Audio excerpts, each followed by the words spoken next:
It's more of a economy of scale kind of thing because if a doctor in LA, for example, is performing 5 surgeries a week, here they could be performing 5 surgeries a day.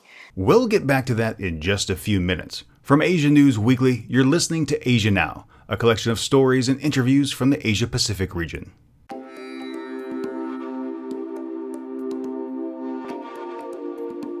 South Korea conducts more plastic surgeries than any nation per capita.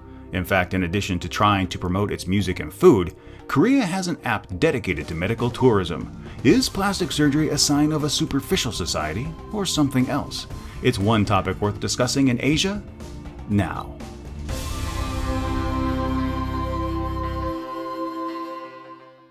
Welcome to Asia Now. I'm Steve Miller. According to the International Society of Aesthetic Plastic Surgeons, nearly 15 million people received some form of plastic surgery per year as of 2011. The majority of these procedures fall into the non-invasive category, focusing on skin and hair treatments. The United States performs the most surgeries overall, but South Korea has the highest rate of occurrence per capita. Chris Lewis had this to say. In most cases, I'm against plastic surgery. However, in the case that someone has something wrong with their face, something serious, or, for example, they just have a crooked nose and everyone at school teases them about it.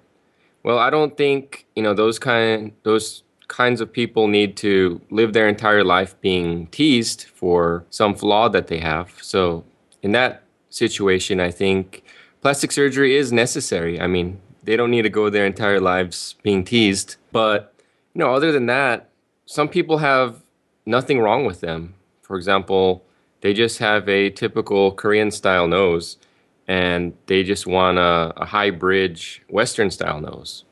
There's nothing wrong with their nose. So I don't know why people seek that. I guess it's the beauty standards for, celebrities here. And in a lot of cases, I think, people come out looking worse. I also spoke with longtime listener Alex Oraka about her experience. So when I was in high school, I got teased a lot for a certain way I looked. So when I went to college, I decided in my freshman year to get plastic surgery. It was more of a corrective surgery, and it made my life a lot easier, able to lose all this weight, and I stopped getting made fun of for certain aspects of my life. And then when I went to Korea and I saw that it was very popular to get surgery, or especially for parents to put a fund aside for their daughters to look a certain way, it was kind of sad to me that people weren't using surgery more as a corrective thing, but more of as a kind of like a peer pressure. As you might expect, there are very different sides to this debate, some in favor and some not. I spoke with Jason Teal about how he changed his perception. When I was working for a cafe in Vancouver, a lady came in. She was sort of, probably mid-40s and, primarily single. And then she decided to get, I think it was a boob job, if I remember correctly. And when she came in afterwards, she was just bursting with confidence. So that sort of changed my perspective on it. To learn more about the big business of plastic surgery, I spent an afternoon in Gangnam, the heart of Korea's plastic surgery's booming business. My name's Tony Medina, and I'm a kind of broker, so I help mostly international patients to come to Korea and perform plastic surgery, dental work, and skin clinics. Now, I thought the notion of a broker was a bit strange, but Tony clarified.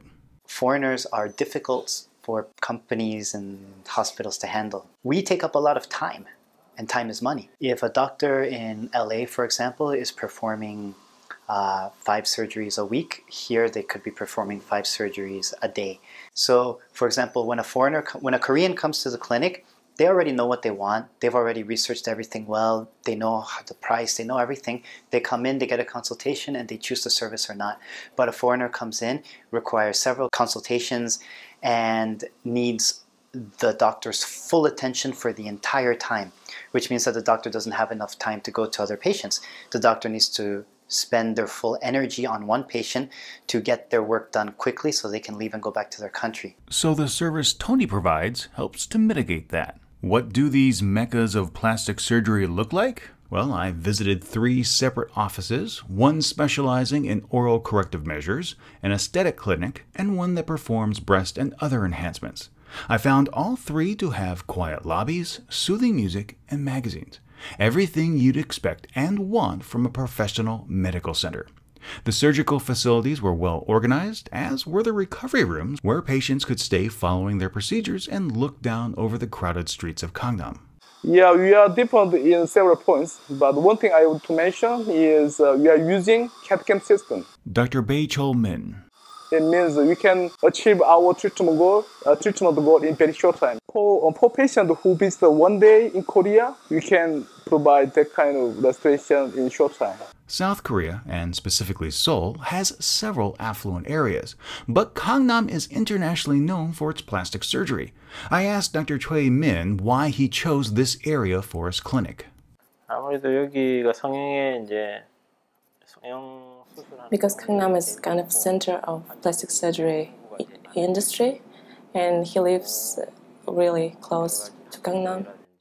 Most of the money in Korea flows through Gangnam. And because of that, the people who could originally afford surgeries were the wealthy people, which meant that the clinics had to be in this area, in Apgujeong and Gangnam. Now services are much more affordable to the general public, but all top doctors want to gravitate towards Gangnam. If they're not in Gangnam, then they're not a top doctor. South Korea has a reputation of being a society focused on superficial beauty, that what's on the outside matters more than what's on the inside. So I was curious about the clientele of these offices, just who are getting these treatments. Well, of course, this being so, most of the clients were Korean. However, what was surprising was that depending on the type of treatment being offered, foreign clientele ranged between 5 and 40%. So why are so many people getting procedures? Dr. Lee Sung-hwan shares his thoughts. 아름다워지고 싶은 욕구는 누구에게나 있습니다. 하지만 Paraphrasing, some people have what Dr. E calls complexes. In short, they don't feel confident about the way they look. So these procedures are designed to help them feel better about themselves. Tony Medina. I can't speak for everybody, right? But I'll give you my own personal take on it. When I was growing up, my nickname was Boney because I was so skinny. And everyone said, oh, you can't play sports and you're not good at sports because you're so skinny. So I thought, you know, I need to change my body in order to become good at sports and for people to stop calling me bony. So I worked out, and I worked out really hard, and I didn't take any drugs, but I took protein and creatine and followed my diet, and my body changed. So what is the difference between changing my body through exercise or changing my teeth through braces or changing my nose through surgery? For me, there's no difference. I think we're humans and we want to become whatever we want to become. In the end, cosmetic surgery is a personal choice. It really is no different than spending money on a personal trainer, getting a tattoo, or other forms of body modification. However, looking back to Dr. E's notion of surgery to increase self-confidence, it raises another issue. Have we created a society where we feel more comfortable berating others, crushing their self-esteem, just to make ourselves feel better? It's an incredibly polarized topic, and I hope you'll take a moment to share your thoughts and experiences to keep the conversation going. So please, leave a comment on our website, Facebook page, or reply via Twitter. You can find us by searching for Asia News Weekly on either of those social media sites. You can also download all of our shows from our website, iTunes, Stitcher, and TuneIn Radio. And if you really enjoyed this episode, I hope you'll take a moment and share it with your friends and subscribe so you won't miss the next one. If you use iTunes or Stitcher, I hope you can do me a huge favor and take just a few moments to rate and review the show. It's how podcasts get featured and would mean so much to me. If you would like to send me an email, just drop a line to asiannewsweekly@gmail.com. You can leave your questions or feedback about the show there. That's it for today. Thank you so much for listening. For Asia Now, I'm Steve Miller.